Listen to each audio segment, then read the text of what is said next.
Seguimos entonces con este capítulo 4. ¿Qué podemos ver acá? Estas vacas de Basán cumplieron bien sus tareas religiosas, pero el culto se convirtió en un servicio para sí mismo. Este tipo de culto acumuló más pecados sobre ellos. Es decir, no era un culto en servicio a Dios, sino para la satisfacción de ellos mismos. ¿Qué nos dice Miqueas 6 del 6 al 8? ¿Con qué me presentaré ante Jehová y adoraré al Dios Altísimo? ¿Me presentaré ante él con holocaustos, con becerros de un año? ¿Se agradará Jehová de millares de carneros o de 10.000 arroyos de aceite? ¿Daré mi primogénito por mi rebelión, el fruto de mis entrañas por el pecado de mi alma? Oh hombre, él te ha declarado lo que es bueno, ¿y qué pide Jehová de ti? Solamente hacer justicia y amar misericordia y humillarte ante tu Dios. Esto es lo que pide Jehová de nosotros. Esto es lo que pedía Dios del pueblo de Israel. Hacer justicia, amar misericordia y humillarte ante tu Dios. Por eso otro pasaje dice, si se humillare mi pueblo sobre el cual mi nombre es invocado, sanaré su tierra. Porque es necesario reconocernos delante de Dios. ¿Qué nos dice también Isaías 58, 6 y 7? ¿No es más bien el ayuno que yo escogí, desatar las ligaduras de impiedad, soltar las cargas de opresión y dejar ir libres a los quebrantados y que rompáis todo yugo? ¿No es que partas tu pan con el hambriento y a los pobres errantes albergues en casa, que cuando veas al desnudo lo cubras y no te escondas de tu hermano? Entonces claramente Dios les habla que están errando en la fe, errando en la fe. Y ahora vamos a ver qué nos dice de los versículos 6 al 11 de este capítulo 4, cuando Jehová envía las maldiciones, ¿sí? Dice, os hice estar a diente limpio. El 4:6 vamos a estar leyendo. Os hice estar a diente limpio en todas vuestras ciudades, y hubo falta de pan en todos vuestros pueblos, mas no os volvisteis a mí, dice Jehová. A pesar de todo esto, no te volviste a mí, dice Jehová. Esta expresión indica el hambre y es paralela en el significado con las palabras que le siguen, la falta de pan.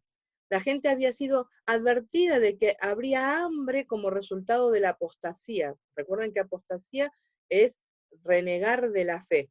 ¿Dónde tenemos las referencias? Levítico 26, del 14 al 20, Deuteronomio 28, 47 y 48. Recuerden después poder leer estos pasajes.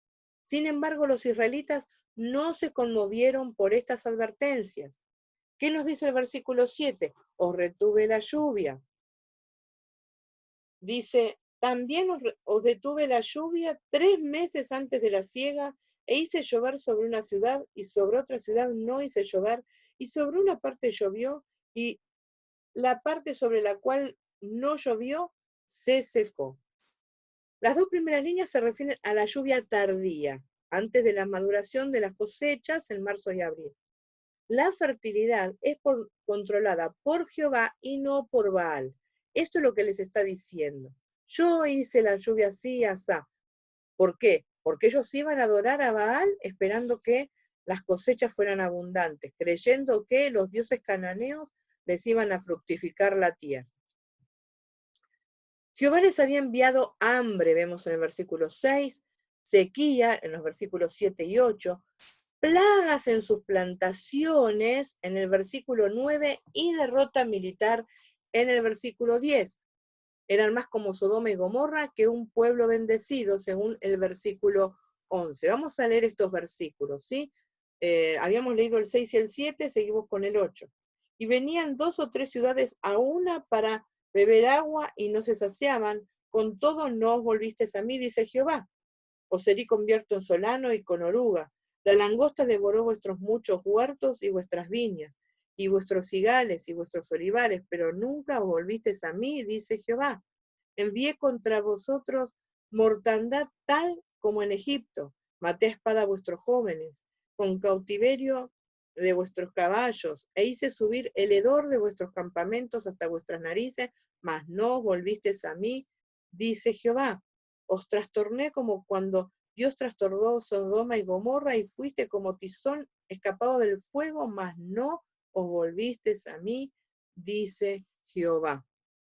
El propósito era que Israel le buscara auténticamente a Dios, se volviera a Dios de todo su corazón. Pero 5 veces se repite el refrán, con todo ustedes no se volvieron a mí, no te volviste a mí.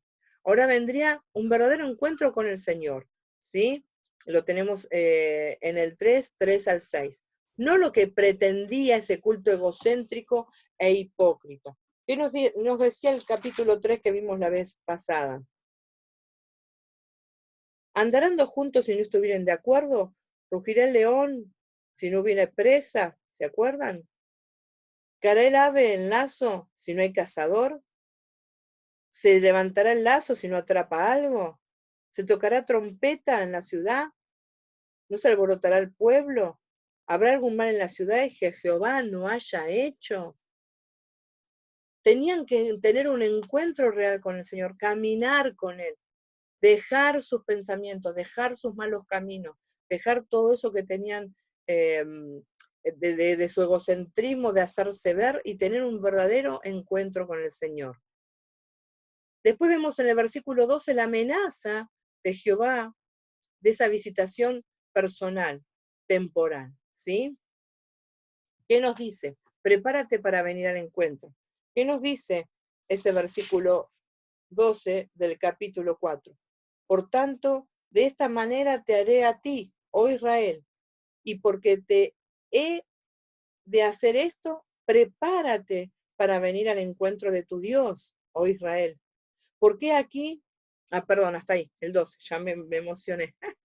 Prepárate para venir al encuentro. El mensaje del profeta en realidad era prepárate para hacer frente a los juicios venideros del Señor. Juicio viene. Es decir, no es, prepárate para venir al encuentro que vamos a salir a festejar. No, un tiempo de visitación para juicio, ¿sí? La Sextuaginta, es decir, la primera versión, eso que dice LXX, es la primera versión traducida del Antiguo Testamento del hebreo al griego, ¿sí? La Septuaginta traduce así: prepárate para invocar a tu Dios, oh Israel. Dios nunca pide a los hombres que se preparen para encontrarse con Él sin que Él disponga de la misericordia necesaria para los que sí se preparan. Dios advierte a Israel de que, por así decirlo, está por hacer que la nación comparezca ante la justicia. Los israelitas harían bien en preparar su defensa si es que podían hacerlo. Poder prepararse para pedir la misericordia de Dios. ¿Tenían algún modo de justificarse por lo que estaban haciendo?